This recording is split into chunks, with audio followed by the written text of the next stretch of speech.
السلام علیکم ورحمۃ اللہ وبرکاتہ۔ اللہم صلی علی سیدنا محمد وعلی آل سیدنا محمد وبارک وسلم۔ اللہم صلی علی سیدنا محمد وآلہ وعطرتہ بعدد کل معلوم لک۔ برادران اسلام،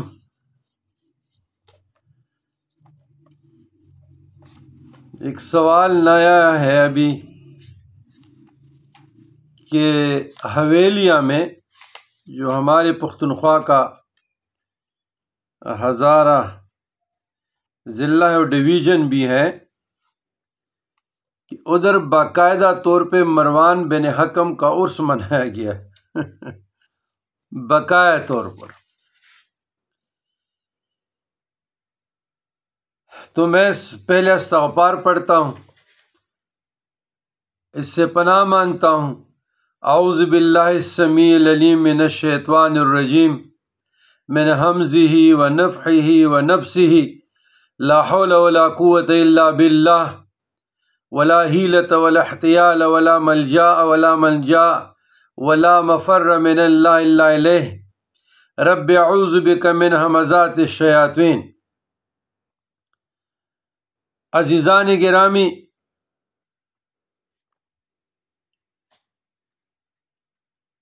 بعض معاملات یا بعض مسائل اتنے نازک ہوتے ہیں کہ ان کو چھیڑنے سے، بیان کرنے سے جو فتنہ اور فساد امت پہ برپا ہوتا ہے وہ سالوں تک، صدیوں تک ہمارا پیچھا پھر نہیں چھوڑتی۔ تو یہ مشکلات، یہ مصائب، یہ پہاڑ، یہ مشکلات، یہ مصائب، ان کے پہاڑ تب ہم پہ ٹوٹ پڑیں گے۔ ابھی تو مروان بن حکم کا ہے نا، لیکن سب سے پہلے کراچی کے ایک مضبوط اصلاحی تحریک کے بانی نے جو بلنڈر کیا، اور 1400 سال تاریخ میں نہ کوئی عرس ہوا تھا، نہ کوئی قصیدے، نہ کوئی سال ثواب، اور وہیں سے یہ معاملہ اتنا زور و شور سے شروع ہو گیا کہ سیاست کے نعرے بھی لگنے شروع ہو گئے۔ اور اب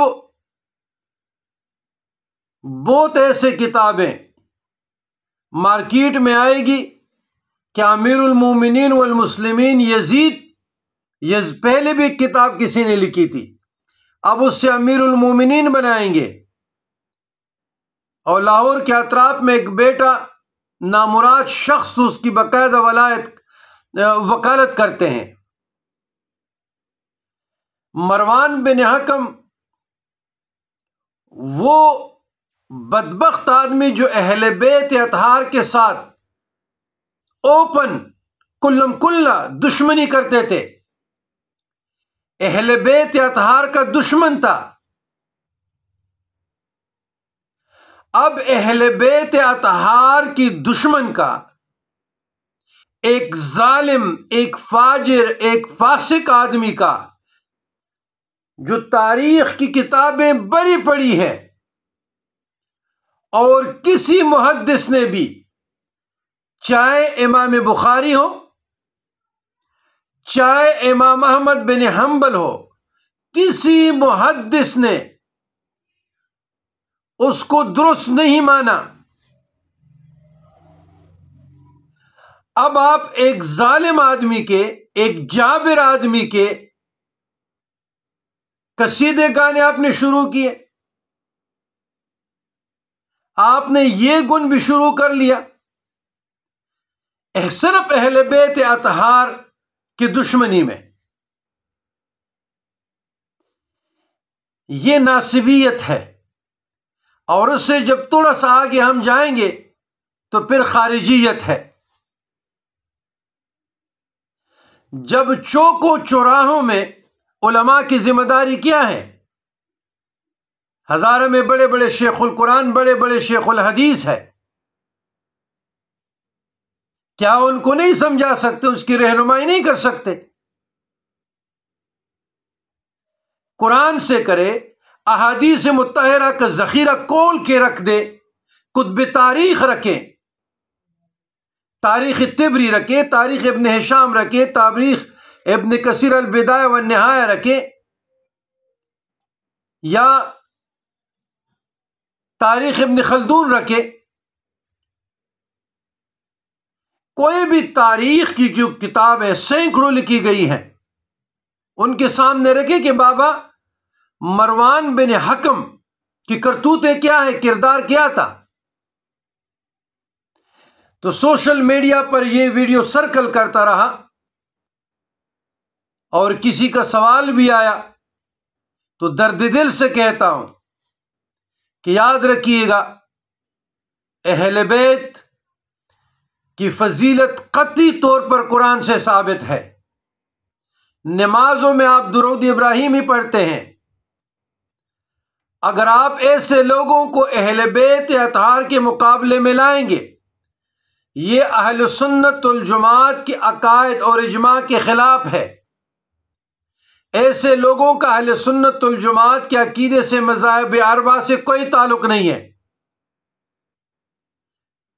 تو جو لوگ بھی اہل بیت اطہار کی محبت قطعی طور پر قرآن سے فرض ہے، حدیث کی روشنی میں فرض ہے، اہل بیت اطہار کی محبت سے انکار یا ان سے بغض یا ان کے مقابلے میں ان جیسے شخصیات کو لانا خارجیت ہے۔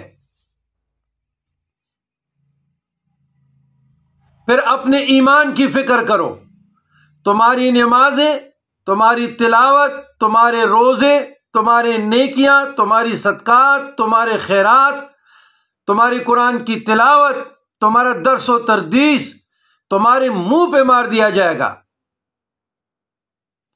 آپ آل رسول کے مقابلے میں ایسے لوگوں کی وکالت کرتے ہیں جنہوں نے کوئی کسر نہیں چھوڑی۔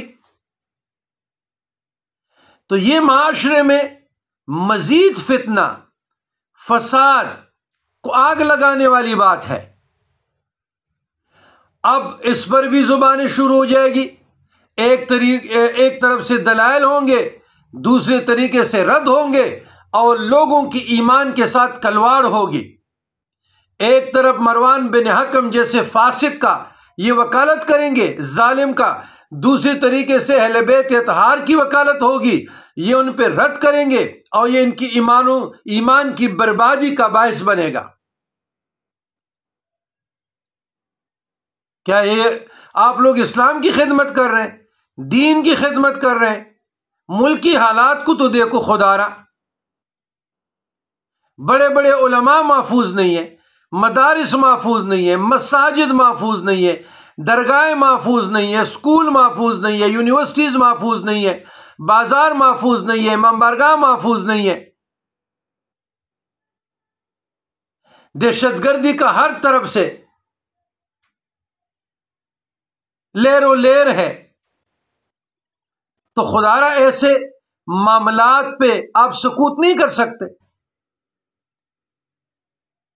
عرس یا عرس منانے کی کیا ضرورت تھی؟ ایک تو آپ لوگ عرسوں کو تو مانتے بھی نہیں ہو، آپ تو عرسوں کی رد کرتے ہیں، صوفیاء کی رد کرتے ہیں، خانقاہی نظام کی رد کرتے ہیں، صوفیاء کو مانتے نہیں ہیں، اور دوسری طرف آگ پھیلانے کے لیے ایسے ایسے مسائل چھیڑتے جہاں امت میں تفریق ہو۔ تو یاد رکھیے گا، یہ لوگ اسلام کی خدمت نہیں کر رہے، یہ قوم کی خدمت نہیں کر رہے، یہ ملک کی خدمت نہیں کر رہے، یہ فرقواریت کو ہوا دے رہے ہیں، یہ فتنہ اور فساد پھیلا رہے ہیں۔ یہ فساد فی الارض کے زمرے میں آتا ہے، اور فساد فی الارض شریعت، دائرہ شریعت میں وہ جو قانون لاگو ہوتا ہے نا، فساد فی الارض، اس سے ضائع موت ہے۔ تو میں تمام علماء، مشائخ عظام، خانقاہ نشین، مسند نشین، ذمہ داروں سے گزارش کرتا ہوں کہ ایسے مسائل کا تدارک کیا جائے، بالکل اس پہ پابندی لگائی جائے، اور جن لوگوں نے یہ حرکت کی ہے ان کو کڑی سے کڑی سزا دی جائے، دائرے کے اندر لائے کہ مختلف فیہ مسائل میں کوئی بھی زبان نہیں کھولے گا، سکوت، چپ رہیں گے۔ اگر آپ نے ملک کی خدمت کرنی ہے، ایک قوم بننا ہے، اسلام کی خدمت کرنی ہے، قرآن کی خدمت کرنی ہے، خانقاہ کی خدمت کرنی ہے، اتحاد بین المسلمین کی خدمت کرنی ہے، تو بڑے درد دل سے یہ پیغام میں دے رہا ہوں۔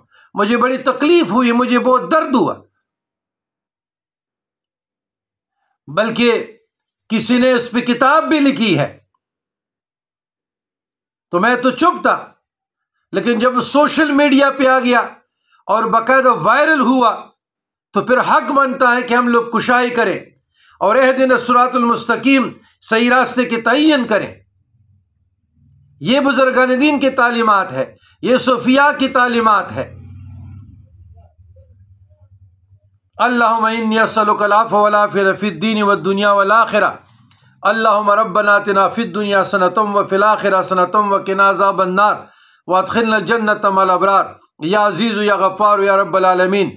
اللہم انی اعوذ بک من عذاب جہنم ومن عذاب القبر ومن فتنة المحیا والممات ومن شر فتنة المسیح الدجال۔